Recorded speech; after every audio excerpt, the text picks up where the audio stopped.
So as I mentioned at the top of our service, and you heard the rendition by George Michael of The Long Winding Road, several months ago I asked Reverend Deb what she wanted to entitle this final preaching series. And as she reflected back and thought about all the people that has meant the world to her and how she has reached out to so many others, it was only appropriate that The Long Winding Road would be a perfect title for this. So over the next couple of weeks, we have various surprises in store, not only for Rev Deb, but for each of you. And for those of you who did not take notice, as you walked in through our entrance, which is the Broad Acre entrance, there's a bulletin board as soon as you come in immediately to your left.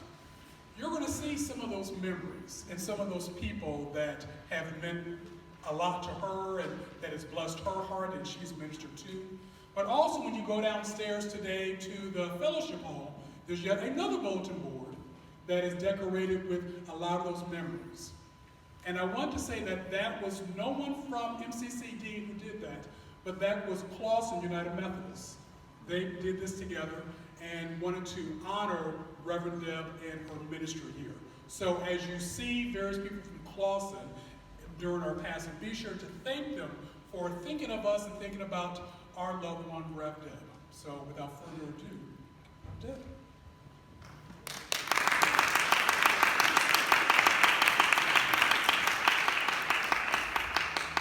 So that bulletin board really took me by surprise because actually I had an error in my calculations of the years of ministry because you took me so much by surprise. He called me one morning, which mornings aren't real good for those of us that are getting to stay home and now in the mornings.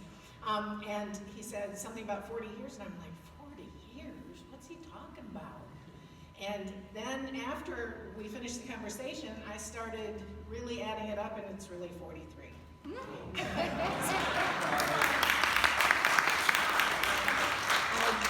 I joined MCC and walked into my very first worship service in 1995, 96. And have 96. Before I met you. That was in the 70s. Yeah. Oh, 70s. Yeah, you're right. What she said. She does math better than I do. 1976. Oh my God, that's even worse than I thought. Anyway, that's the point. I walked into a very small church and was afraid the first Sunday and walked right by the church and said, can't do this, can't do this. And there were too many people standing on the steps and smoking cigarettes, and I was intimidated. So yeah, imagine me scared, right? Okay, so anyway, 43 years. So down on that bulletin board, one of the pictures I really want to draw your attention to, I have no idea, I think I do have a little idea, but years ago when I was at Divine Peace MCC, we went on a mission trip to the Dominican Republic.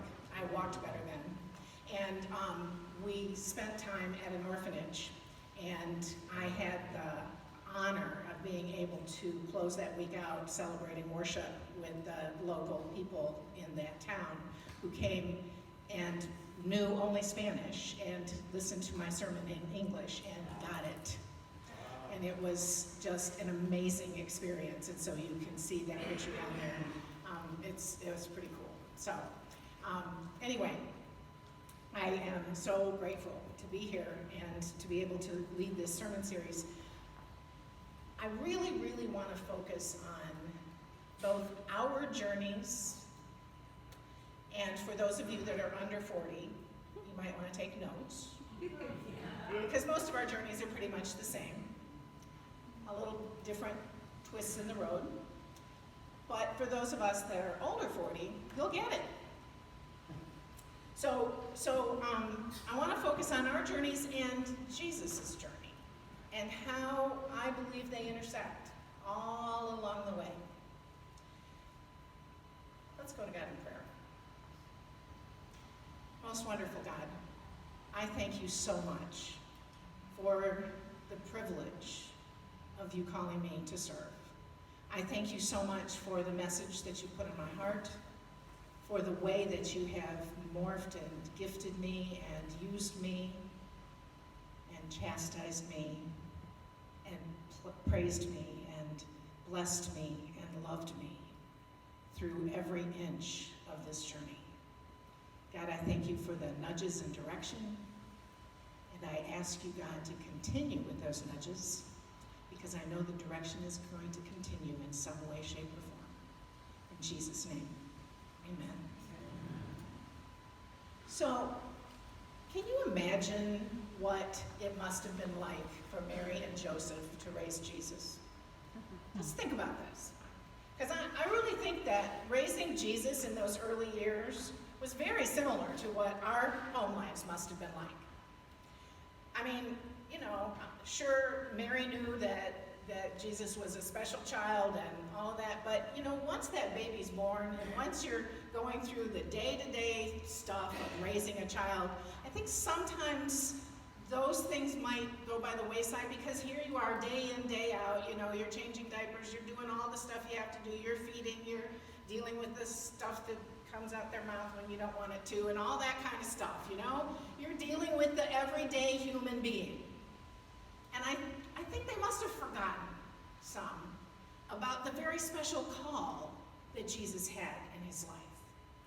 But Jesus, I would love to know at what moment when Jesus was growing up that he really became cognizant of the fact that I'm not the same as these other people around me. I think I'm supposed to be different. I've got something different about me. Can you imagine that moment? I think probably most everybody in this room can imagine that moment, because I think we've had that moment. We've all hit that same point in our journeys, gay, straight, bisexual, transgender, otherwise. It doesn't matter what our journey is. It doesn't matter who we are called to be, whether we're living in the right body, whether we're living in the wrong body, whether we're drawn to the socially correct person or not. It doesn't matter. None of it matters. Our color doesn't matter. None of that matters in the fact that when it comes down to it, there's some point in time that each one of us looks around and says, wait a minute, I'm a little different. I'm not exactly like those people. I knew it as a child first because I was very heavy. I always was heavy. My mother loved to tell the story about how many stitches she had to have, blah, blah, blah, blah, blah, because I was so big. And there the story started, right? Okie dokie, yeah, I love that part of the story. If she was here, she'd probably be elaborating on it. Because then she'd never mind. Anyway, so the story goes. And I always could look around, and it was highly visible for me that I wasn't like everybody else. I, always was ripping my pants or doing something that caused me embarrassment, and then my mother made it sound like I was doing some horrible thing to her because she was upset about it, and I never could figure all that out, but I knew I was different. And then a little bit later on, and see, here's the thing, I think a lot of our households, I don't know, maybe mine's the only one, but I think they sometimes give us the message that, oh, we're just a really terrific family here. We've got it all together here. I don't know, maybe I'm the only one that got that message in my family, that we were so perfect and so wonderful, and everything was intact, and oh, look how they compare to us, right? And somehow, somewhere along the way, I started to know that that wasn't exactly right. I knew that there was some things going on in my house that weren't going on in other houses. Like when my grandfather would get raging drunk.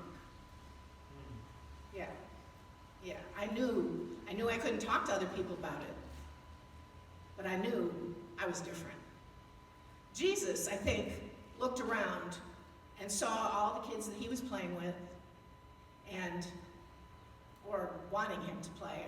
I kind of pictured him sitting off by himself a lot and having some sort of communication or study, even at a very early age when he wasn't even quite sure what he was doing. But he knew he was supposed to be doing something different. I picture all those things. I like picturing Jesus as human. I like connecting with Jesus as human. even more than I like connecting with Jesus in the words on this page, because I like thinking about what that walk was like for him. Because I think it was filled with the same challenges that we have our lives filled with. You know, for those of us that have grown up as non-straight people, non-heterosexual people, we've known at some point in our journey that we are different. And for so many people, that is such a struggle. And I think that, you know, somebody told me a long time ago that Jesus experienced every single emotion that we've experienced. Now, I'm one of those people that is like so detailed. I'm like, every single one? And then I'd sit there and go off on these tangents trying to think of some emotion that maybe Jesus didn't experience, but I haven't been able to come up with one yet. And I think on this one, that feeling so different, knowing you're in the presence of people who might look like you, who might be your same age, who might have the same expectations, but yet you know it's not exactly right. You're not exactly right. We go through the same thing that Jesus did. And Jesus experienced the same emotions that we go through. Have you ever thought about that? Knowing that you're different? And Jesus knew that too. I think that to me, that's just been like one of the biggest revelations of this series, is that Jesus knew what that felt like. In a different way, maybe not. There are some, I'm going to tell you right now, kind of radical, but there are some who think that Jesus might have been gay. We don't know, do we? We never really saw Jesus with anybody that way. So, just to say, we all have some things in our past that I would start to label as scars. Though right now, you know, I grew up in a generation where the songs we'd sing were chicks and ducks and geese better scurry, when we take you out in the Surrey. You know, that's a long time ago. I see one person who recognizes that song. Oh my goodness, this is not good. Thank you, Val. Pardon me? It is? I thought it was from my grandma. She's the one who always started the song. But we'd go and we'd travel in our car and we'd be singing all those old songs. I also grew up in the day and age of Donna Reed, you know, the perfect family. I never could figure out how she would wash the floors and clean that house in that perfect little dress with that big old belt around her waist. I'm like, how do you even bend over to clean the floors in the corners doing that? Doesn't even make sense, and she's got heels on her feet. But that household was always perfect. Every story ended up perfect. Everybody ended up perfect. Today, I'm so thankful for Chloe. I am so thankful for Chloe. She gets to grow up in a day and age where there are so many different views of what the world's looking like. She gets to grow up in a place where she learns different configurations of family, like if on Pose, and what family looks like, and what it doesn't have to look like, and what it can look like. It doesn't have to be a biological family. It can be a family of choice that loves and supports each other through it all. She can watch things like, and hear songs like, Baby, I Was Born This Way, you know, and get some assurance just through a song on the radio. I never got assurance on a song on a radio. Never, ever. It was, you know, they were way different then. She gets to grow up in a place and a time when she could learn it's like all about that bass, right? Well, you know what? I never saw images like that. Not me on TV. I was never on TV unless I was being made fun of. You know what I'm talking about. Now we can hear a song that celebrates us being different sizes. I think that's really cool. And then, I love the song, we're going to be working on it next week, You're Beautiful, From Scars to Beautiful. And imagining what our bodies are like and what our beings are like with scars. I grew up with the Sports Illustrated swimsuit edition and the angels walking the walkway. Yeah, okay, I'm like, okay, so That's those people who are little stick figures, but what about the rest of us? Today, we get to see many, many different images that tell us we are okay and we are everywhere. We are everywhere, and we don't have to look like those angels with their wings. I think they look a little hungry anyway. But most of all, I really, really love the image from Pose. That's my new favorite thing to watch. I love that show. I just love it because I love the idea. You know, we've talked in MCC for so many years about chosen families, and I'm so silly sometimes. I have these notions that I've learned in MCC that I think, okay, that's MCC talk. That's not out there in the rest of the world, but it is. It is out there in the rest of the world, like on Pose. And we're choosing families. I had no idea about the ballroom culture and how that has been a foundation for us as gay, lesbian, bisexual, transgender people, and the way that it is such a deep part of our roots. How amazing is that? How wonderful is that we can choose a family that supports us through whatever, and families that connect together even when they fight on the ballroom floor.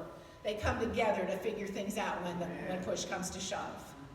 That's what it's supposed to be about, folks. That's what we're all supposed to be about.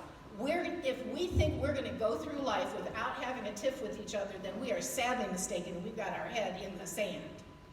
Because it's not going to happen that way. I'm going to tell a story on Jackie. Jackie and I have known each other for almost all of those 40 years. 40 years. Yeah. I consider her one of my best friends, and we've had a tiff or two, because I hate to surprise you, but we're both pretty strong-minded. Yep, and we don't always see things the same. Shock!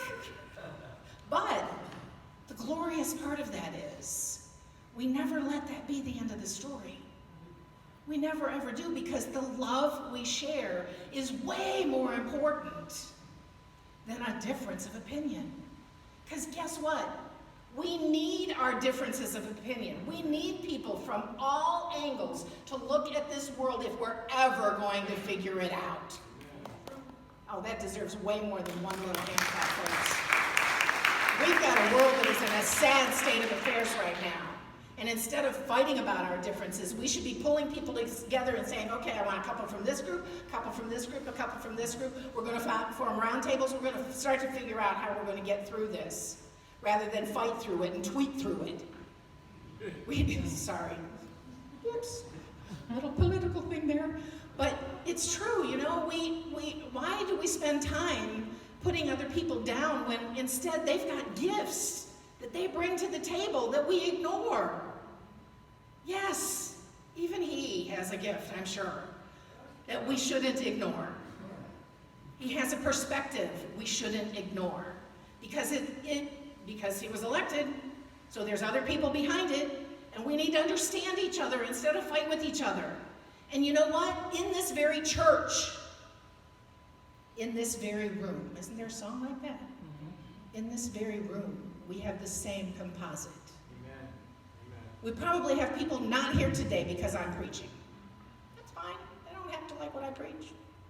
It's just fine. But you know what? I'm going to say this at the beginning of this series, I'm going to say it in the middle of the series, and I'm going to say it at the end of the series. If you're one of those people that's here today because I'm preaching, the best gift you could ever give to me is to be here after I leave. Because this place is not about me. I'm so sorry, Rev. It's not about him. It's not about either of us. It's not about any of the deacons. It's not about your best friend going here. This place is a place that needs to be heard loud and clear, because we are filled with people with scars. Scars from growing up from so many things, and it doesn't have to even be about our sexuality or our gender identity. It can be because we were born into a house that was poor, a house that was rich, a house that was on the wrong part of town, a house that was made up of the people of the wrong color, of the wrong beliefs, of the wrong. because it seems like we figure out new wrongs every day and ways to put people down. Instead, we need to be coming together because of our differences and bringing ourselves together to figure out how to reach more people out there, because you know what? There are people out there dying because they don't know their way here.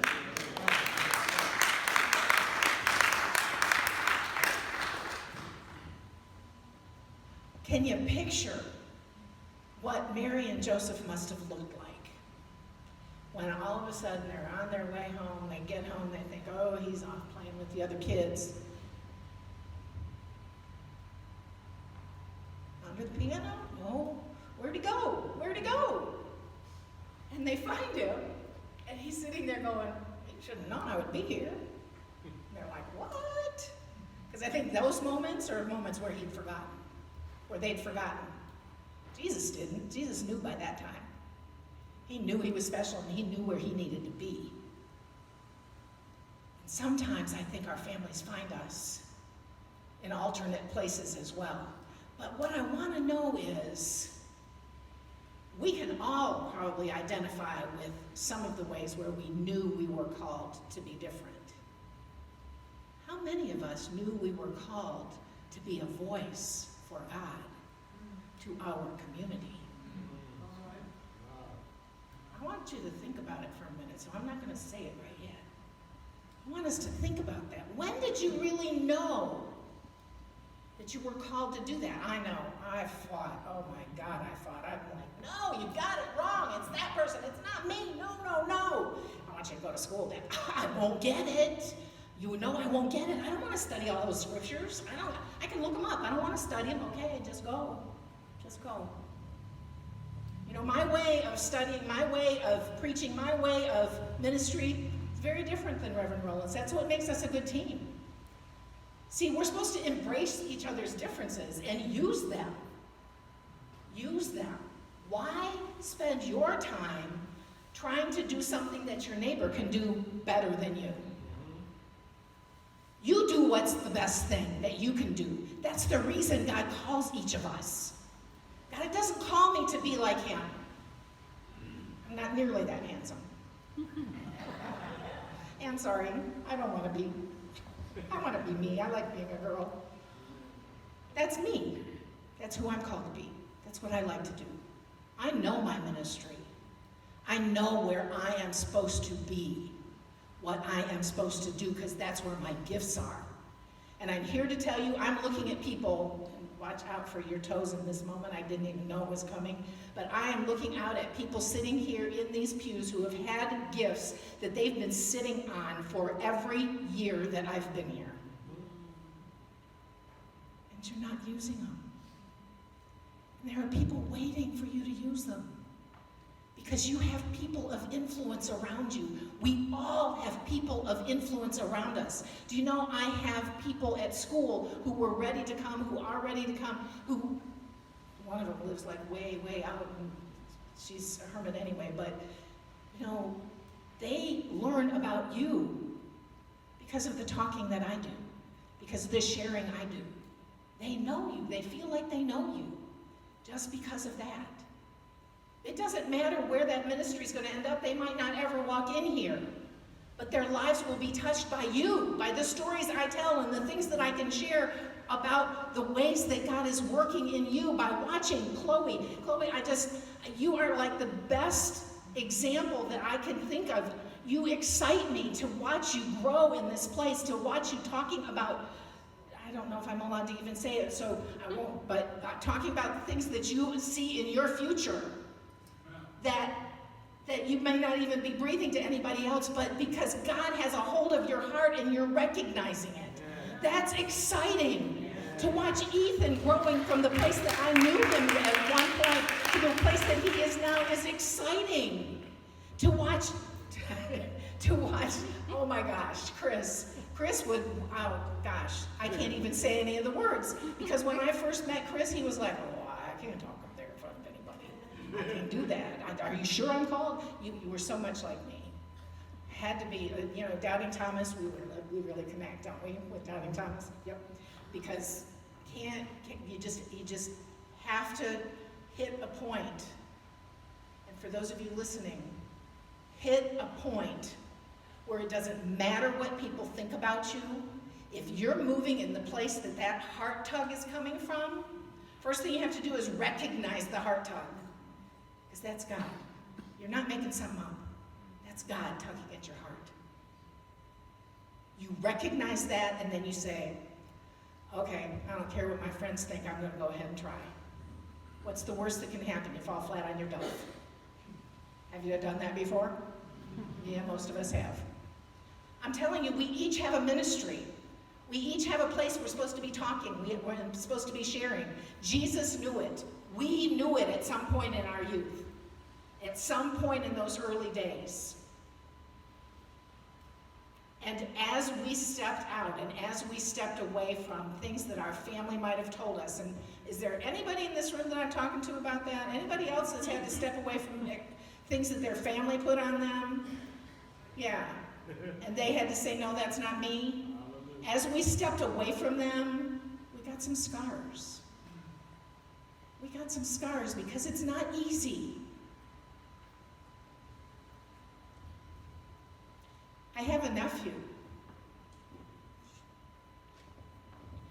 I adore him, but he doesn't know it because I've been in ministry his whole life. And I haven't been able to get home to see him because I can't go during the week and I can't go on the weekend. And when I do, it's been so much time that the relationship isn't nearly what I would love it to be. So we have sacrifices that cause scars when we answer our calls to ministry. They happen. The problem is, and it's really not a problem, I know I walked the path I was supposed to walk. Do you? Do you? Are you walking the path? Are you following the place where God is nudging? God's nudges come in many ways. I got nudges when I was thinking about ministry, hadn't even told a soul. I remember one day at the church that I started out with in Columbus, Ohio, I'm washing the altar ware at the sink next to somebody else who was cleaning up too. And as we're washing, looking forward at the sink, they go, so when are you going into ministry? And I'm like, what? What are you talking about, Willis? That's not, you got the wrong person. Is there somebody else over there you're talking to? I remember the story when I was driving Reverend Elder Dolores Berry across the state of Ohio, or Indiana. And I might have started out in Ohio because she blew me away so bad I didn't even know where I ended up. And still I hadn't spoken to anybody about my call, and so we're getting ready for the exit, and she said, when are you going into ministry? Why are you dodging it? I missed the exit. Took a long time to get to her hotel at that point. I had no idea. So sometimes our nudges come from other people. Sometimes they come from just this yearning in our being. But I'm going to tell you this. If you're dancing with that nudge, stop dancing. Stop dancing and start walking. And it might mean you have to make sacrifices. I know this is probably hard to believe, but I don't really enjoy wearing that collar every Sunday. It gets hot. It gets hot. And it doesn't go with all the outfits I'd like to wear. It doesn't go with all the outfits. Most of those collars and stuff are made up for men anyway. So I have to figure out other ways. And the other problem is, if women don't wear collars, people don't necessarily take them seriously as clergy. So I make a point of wearing my collar when it's not hot season. But the sacrifices are always worth it, because I cannot begin to tell you, despite the scars, which we will talk about next week, and how to use them, the glow and the feel of following that voice is worth it all. In Jesus' name, amen.